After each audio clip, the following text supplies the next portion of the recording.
हमारा देश प्रारब्ध से ही विदेशी आक्रांताओं के आकर्षण का प्रमुख केंद्र रहा है और उसका कारण रहा है यहाँ की विपुल धन संपदा, यहाँ का वैभवशाली जीवन और यहाँ के समृद्धशाली साम्राज्य जो सदैव उन्हें अपनी ओर आकर्षित करते रहे। इन विदेशी आक्रांताओं में मोहम्मद गोरी के नाम से हम सभी भली भांति परिचित हैं और हमारे लिए उसका परिचय केवल मात्र यही है कि उसने छल पूर्वक पृथ्वीराज चौहान को कैद में लिया था और वीर पृथ्वीराज चौहान ने अपने अचूक निशाने से उसका संहार कर दिया था। लेकिन आज जो कथानक हम आपके सामने प्रस्तुत करने जा रहे हैं उसके बाद मोहम्मद गोरी केवल मात्र एक पराजित शासक के रूप में हमारे सामने उभर कर आएगा। नमस्कार, मैं धारेश्वर राणावत गौरवशाली आदर्श कथाओं में पुनः आप सभी का स्वागत करती हूँ तथा इस कथानक को प्रारंभ करने से पूर्व मेरा आप सभी से विनम्र निवेदन है कि अगर आपको वीडियो पसंद आता है तो आप इसे ज़्यादा से ज़्यादा शेयर करें और चैनल को सब्सक्राइब करें, क्योंकि आपके द्वारा ऐसा करने से हमारा उत्साहवर्धन होता है, हमारा मनोबल बढ़ता है तथा ऐसे ही अन्य कथानक आपके सामने लाने के लिए प्रेरणा प्राप्त होती है। साथ ही अगर आपको कहीं त्रुटि प्राप्त होती है तो आपके सुझाव भी सादर आमंत्रित है। आज हम अपने इस कथानक में किसी वीर का नहीं बल्कि एक ऐसी वीरांगना का जिक्र कर रहे हैं जिसने सन 1178 के युद्ध में मोहम्मद गोरी को युद्ध के मैदान में बुरी तरह पराजित किया था और उसके अहंकार का दमन किया था। हम बात कर रहे हैं वीरांगना नायकी देवी की, जो कि गुजरात की शासिका थी। नायकी देवी का जन्म गोवा के कदम वंश के महामंडलेश्वर शिवचित्त परमांड के यहाँ हुआ था तथा उनका विवाह गुजरात के शासक अजयपाल से हुआ था, जो कि चालुक्य वंश की शाखा सोलंकी वंश से संबंधित थे तथा सिद्धराज जयसिंह के पुत्र और कुमारपाल के पुत्र थे। उनकी राज्य की राजधानी अहिलवाड़ा थी और उनके विवाह को अभी केवल मात्र 4 वर्ष ही बीते थे कि अपने अंगरक्षकों के धोखे के कारण वह मृत्यु का ग्रास बन गए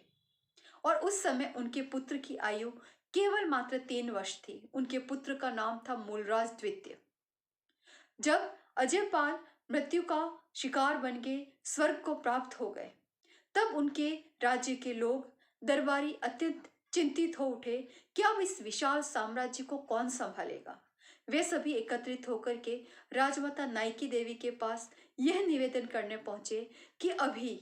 मूलराज द्वितीय अल्पायु है, अतः आप इस सिंहासन की बागडोर संभाले, इस सिंहासन पर बैठे। लेकिन राजमाता नायकी देवी ने यह कहकर उनके प्रस्ताव को ठुकरा दिया कि अभी उत्तराधिकारी जीवित है, अतः सिंहासन पर तो मूलराज द्वितीय ही बैठेगा, मैं केवल मात्र उसकी संरक्षिका के तौर पर इस शासन का दायित्व निभाऊंगी। और उन्होंने अपने दायित्व को बहुत ही कुशलतापूर्वक निभाया। जब यह समाचार मोहम्मद गोरी तक पहुंचा कि गुजरात का शासन एक महिला द्वारा चलाया जा रहा है, तब वह मन ही मन अत्यंत प्रसन्न हो उठा। उसे लगा शायद उसका ये स्वप्न साकार हो जाएगा, वह गुजरात पर अधिकार कर लेगा, क्योंकि किसी महिला को पराजित करना उसके बाएं हाथ का खेल है और उसका ऐसा सोचना उसकी सबसे बड़ी भूल थी, क्योंकि उसके बाद उसके साथ जो कुछ होने वाला था वह शायद कभी सपने में भी नहीं सोच सकता था। मोहम्मद गोरी ने एक विशाल सेना एकत्रित की और निकल पड़ा गुजरात की ओर। वह सीधे गुजरात पर आक्रमण न करके आबू पर्वत के पास गदरघंटा की घाटी के पास अपना सैन्य शिविर स्थापित करके वही विश्राम करने लगा और अपना एक दूत नायकी देवी के पास यह प्रस्ताव लेकर के भेजा कि वह आत्मसमर्पण कर दे और उसके इस प्रस्ताव को राजमाता नायकी देवी ने तुरंत स्वीकार भी कर लिया। और उनकी इस स्वीकृति से उनके दरबारी बड़े संशय में पड़ गए कि नायकी देवी ने यह क्या कर डाला। तब उनके इस डर को दूर करते हुए नायकी देवी ने उन्हें समझाया कि यह केवल मात्र मेरी कूटनीति का एक हिस्सा है, क्योंकि ऐसे में हमें पर्याप्त समय मिल जाएगा अपने यहाँ के अबोध बालकों, स्त्रियों और वृद्धों को सुरक्षित स्थान पर भेजने का। उन सभी को सुरक्षित स्थान पर भेजने के उपरांत राजमाता नायकी देवी ने अपनी सेना को अलग अलग टुकड़ियों में विभाजित किया और उन्हें गदरघंटा की घाटी में छिप जाने को कहा, क्योंकि उन्हें पता था कि उनके पास सेना बहुत सीमित है, जबकि मोहम्मद गोरी के पास विशाल सेना है और सीधे तौर पर उसे युद्ध में जीता नहीं जा सकता, अतः कूटनीति का ही प्रयोग करना होगा। इसके उपरांत राजमाता नायकी देवी हाथी पर सवार होकर के निकल पड़ी मोहम्मद गोरी की ओर। मोहम्मद गोरी को जब यह समाचार प्राप्त हुआ तो वह प्रसन्नता से फूला नहीं समाया, लेकिन जब राजमाता नाइकी देवी उसके समीप पहुंची और उस देखा कि वह हाथी पर सवार है और हाथों में तलवार लिए हुए, तब वह भय से कांप उठा और उसे संभलने का मौका तक नहीं मिला, क्योंकि राजमाता नाइकी देवी उस पर बुरी तरह टूट पड़ी थी और लगातार उस पर प्रहार करती जा रही थी और उनके सैनिक भी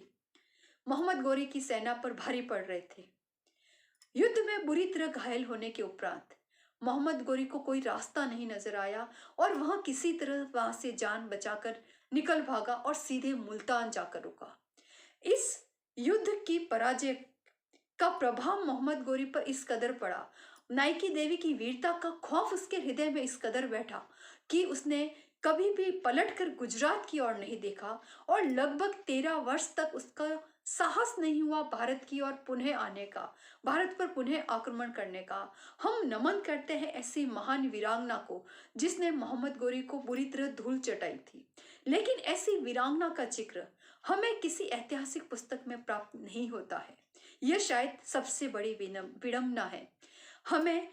राजमाता नाइकी देवी के इस कथानक का जिक्र जैन आचार्य मेरुतंग की पुस्तक प्रबंध चिंतामणि में प्राप्त होता है, जहां पर बहुत ही विस्तृत तरीके से इसका वर्णन किया गया है। हम नमन करते हैं ऐसी महान वीरांगना को। ऐसे ही नए नए कथानक लेकर हम पुनः आपके सामने हाजिर होते रहेंगे। धन्यवाद।